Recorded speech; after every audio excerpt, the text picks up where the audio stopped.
I'm drinking coffee this morning, not because I'm in a fight with G Fuel. They're not mad at me, I'm not mad at them. I'm literally just cold and tired, so I'm drinking coffee. But I watched that game last night. By the way, that's probably the best basketball game I've ever seen in my life. I don't watch a lot of basketball. But yeah, dude, the Golden State Lakers game, that was crazy. You had Steph making effortless three-pointers from 10 feet behind the line like usual. You had LeBron coming off the bench every time the Lakers lost a lead just to get it right back. You had LeBron make that incredible shot at the end, even though he was blind. Give that guy an Oscar for his acting last night. But the Lakers won. They're gonna go play the Suns. That means we're gonna get to see LeBron play Chris Paul. I'm perfectly okay with that. But honestly, I'm just happy I got to witness what a good basketball game looks like, because those are fun to watch. Although LeBron was ridiculous, dude. He drove in for a layup and Draymond Green tried to block it and his hand just like went over LeBron's head, and LeBron literally acted like he got shot in the face. He was on the ground holding his head like this, kicking his feet. He looked like a WWE wrestler who just took a steel chair shot to the head. And then he gets up and he's covering his eye and they're laying him back and they're pouring eye drops in and fanning him off, and he's out there saying he can't see anything. That was just so out of proportion, dude. Leonardo DiCaprio needs to call LeBron James and ask him how to act if that's the case. And I'm not talking about LeBron's game here. I know who the best in the league is. I know who the king is. I know who probably the greatest of all time is. That's LeBron James. It doesn't help the fact that I think the guy's a tool. But it was a good game.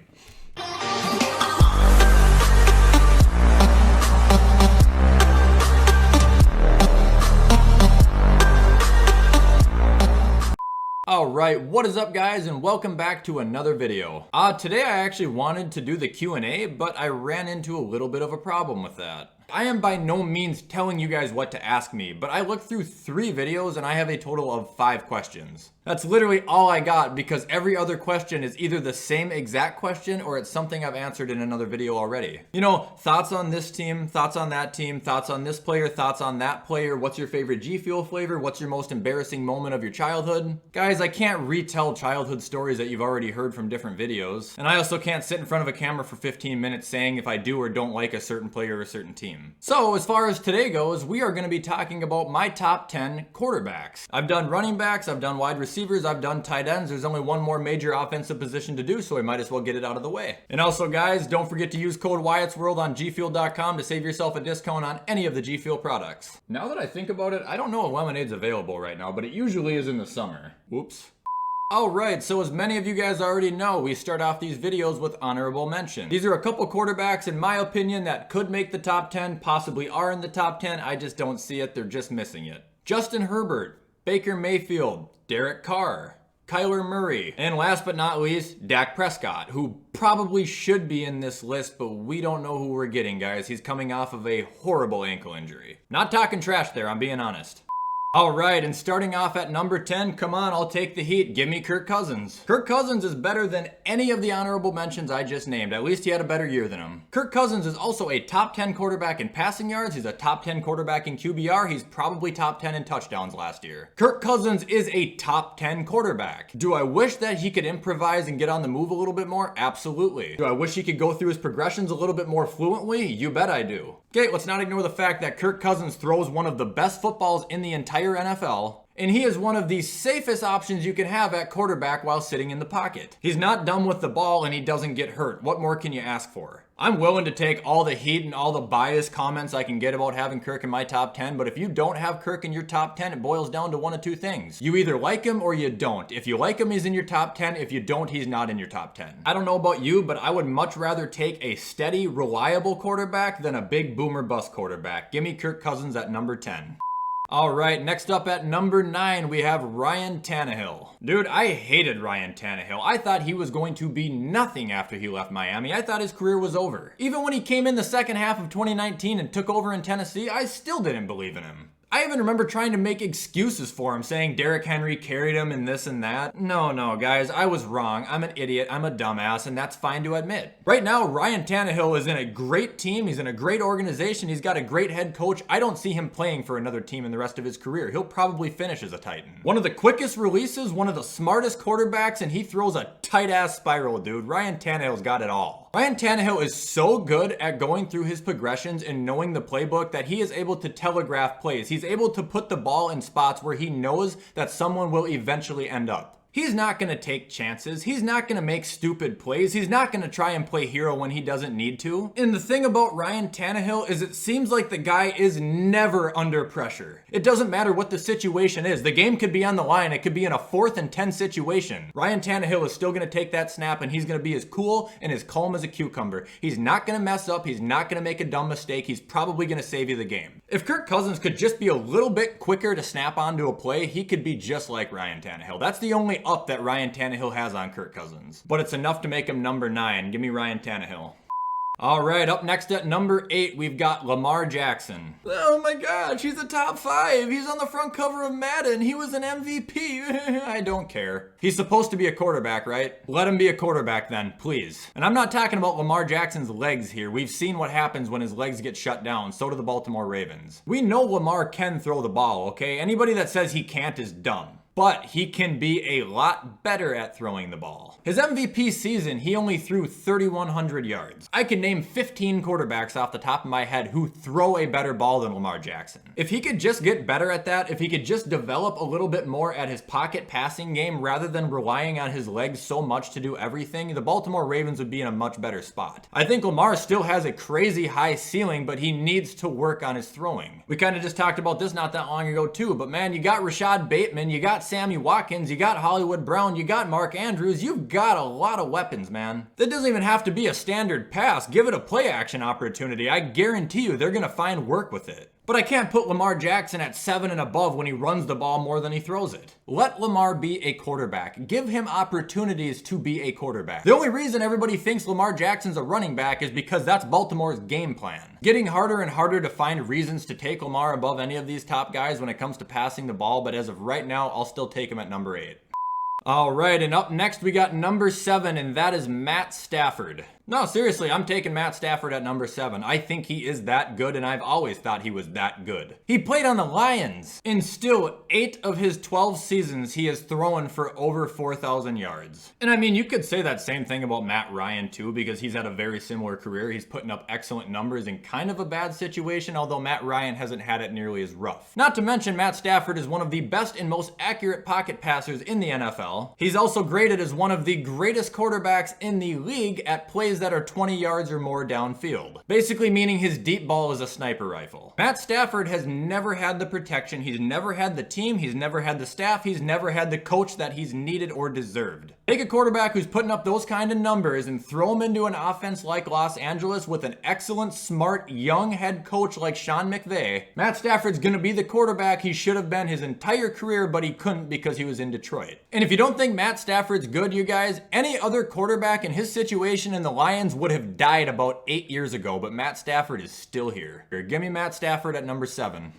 All right, and on to number 6, give me Tom Brady. This is either going to have a lot of people happy or it's going to have a lot of people mad because they think he should have been higher. Tom Brady's 43 years old. Especially at his age, for all we know, Tom Brady could walk right on the field next season and he could be ass. Now that won't happen because it's Tom Brady, but it could, dude. He's old. But Tom Brady still had a Tom Brady year. 4,600 yards, 40 touchdown, above a 100 QBR. That is elite GOAT numbers right there, okay? This old man is making people half of his age look like they still belong in flag football. He's lost a little bit of his arm, he's lost a little bit of the speed that he never really had, and definitely his age is just taking a little bit of wear and tear on his body. Other than that, this is the same Tom Brady that we got in 2002 or whenever the hell he came into the league. He's still got the talent, he's still got the brain, and he's got a fantastic team around him. The offensive line shows up again and Tom has time to throw it, he's gonna be fantastic, and the Buccaneers are going to be great. Give me the GOAT at number 6.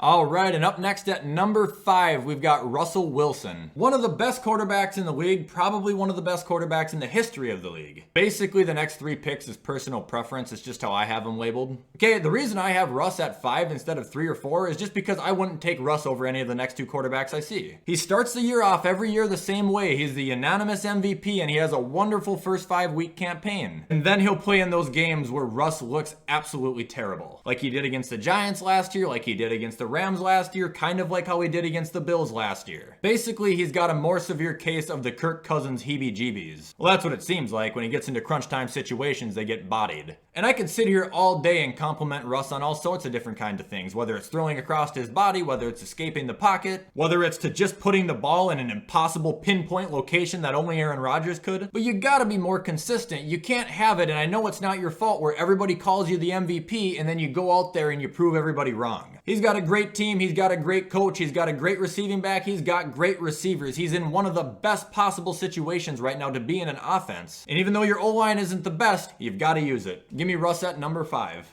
All right, and at number 4, we've got him. Yours truly, Josh Allen. Yes, he could be argued as the number 3 if you really wanted to. His yards each year have gone from 2,000 yards to 3,000 yards to 4,500 yards. His QB rating has also gone from 67 to 85 to 107. And his touchdowns have gone from 10 to 20 to 37. The last time a quarterback came in like Josh Allen and put up that kind of progression in his first 3 years, you might have heard of him. His name is Brett Favre. And now, yes, let's talk about the flaw in Josh Allen. His deep ball accuracy. Does he overthrow a couple receivers a game? Absolutely. Does it piss me off when it's in the end zone? Absolutely. Okay, let's talk about the good in Josh Allen. He's got the strongest arm in the NFL. He is one of the biggest quarterbacks in the NFL. He is one of the fastest quarterbacks in the NFL. Those 3 things added together is what makes Josh Allen so deadly today, and that's his throw on the run. Anybody who watches a Bills game, anybody who's watched Josh Allen play, anybody who's seen him make a pass on the run knows what I'm talking about. He is surgical. That's something I never expected out of Josh Allen. I thought we were gonna get a Jay Cutler or a Brett Favre, somebody who sat in the pocket and just throws bombs. That is far from the case with Josh Allen. He'll sit back in the pocket and he'll look for a receiver, but if someone's going to pressure him, he is going to run. And one of the dangerous but nice things about Josh Allen is he's going to try and stay behind the line because he knows he can throw on the run and he knows he can make a play happen. We see it happen 10 times a game. Give me Josh at number 4.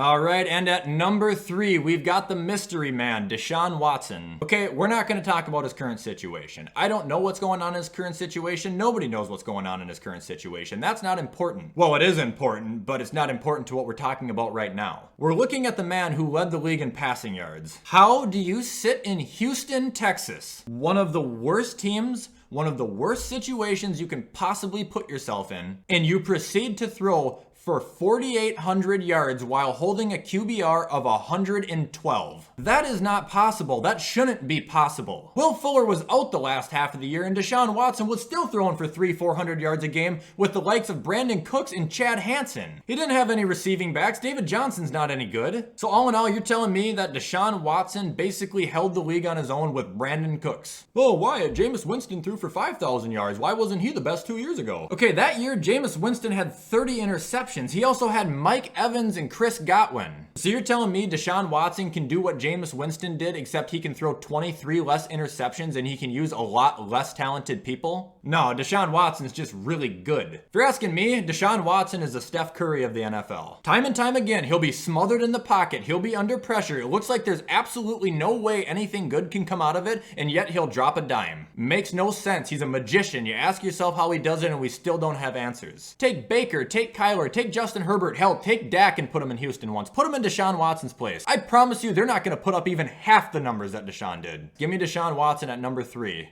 Okay, and number 2, we have Mr. Aaron Rodgers. Another guy we really don't know what's going on with him. It's looking more and more likely by the day that he will never be playing in a Green Bay uniform again. Until I saw Mahomes play, Aaron Rodgers was the most talented quarterback I had ever watched in my life. There's really nothing bad I can say about Aaron Rodgers. He doesn't really have any flaws. Arguably the best thrower, I think he's the most accurate thrower. He had 48 touchdowns and 5 interceptions, for God's sake. What is that? I've seen this guy torment the Minnesota Vikings for 10 plus years. I have watched him on more than one occasion walk into Dallas and completely shatter their hopes and dreams within the last 3 minutes of a game. I've seen him walk out of the locker room at Soldier Field in Chicago high off of painkillers and come back and lead a 4th quarter victory over the Chicago Bears. No matter how much time is left on that clock, if you're only down by 7 points, that game is never over if you're playing against Aaron Rodgers. Aaron Rodgers in crunch time is like the Undertaker at WrestleMania. You do not fuck with him. And for any of the Jordan Love guys out there who think he's actually gonna be good, what kind of first round draft pick doesn't even win the job as a backup last year? And you're gonna tell me that this man is gonna be electric? Okay, I'm waiting to see it. You could have just picked T. Higgins and it would have all been over with. You know that, right? Give me Rodgers at number 2. And number 1, you've guessed it, Patrick Mahomes. I would nearly take Aaron Rodgers over him. I mean, it's a coin flip, heads or tails. I wouldn't be mad if I got Aaron Rodgers over Patrick Mahomes. But I mean, this is the Mike Trout of the NFL we're talking about here. This is the solidified best. He's clearly the new and upcoming future of the NFL. He's the face that runs the place. 3 years as a starting quarterback, Patrick Mahomes has thrown 114 touchdowns and 24 interceptions. 3 years! For anybody who doesn't realize how good that is, and for all you Baker Mayfield lovers out there. In 3 years, Baker has only thrown 75 touchdowns and 43 interceptions. I mean, that's just an example, but can you see the difference there? And much like Deshaun Watson, how I said he's like a magician, Patrick Mahomes is the magician. His no-look passes, his cross-body passes, escaping the pocket, throwing it on the run. The fluidity and every stride that this guy takes would lead you to believe that he's been in the NFL for like 20 years. He is the best at everything he does in the league. He is a 99 overall. That one I wasn't really complaining about. And the generation now especially needs to understand that this is the LeBron James of their era. This is the Tom Brady of their era. Over the next 20 years, when everyone's talking about the guys we got to grow up watching, they're going to be watching Patrick Mahomes, and he is going to be the best. Kermit the Frog or not, I like Patrick Mahomes. Give me him at number 1. Alright guys, and that is going to be it for my top 10 NFL quarterbacks. I hope you guys liked this video. If you did like this video, you already know what to do. Hit the thumbs up, hit the subscribe button, turn your notifications on, share it if you can. And remember guys, Q&A questions below. I'll be reading them tonight too. I'm going to try and get a Q&A video out tomorrow if I can get enough questions. If you guys like this top 10 and you want to see more of them, please drop suggestions down in the comments too. I'm open to any and all ideas. Guys, you already know the drill. With all that stuff being said, I hope you have a fantastic rest of your day. And as always, I will see you in the next video.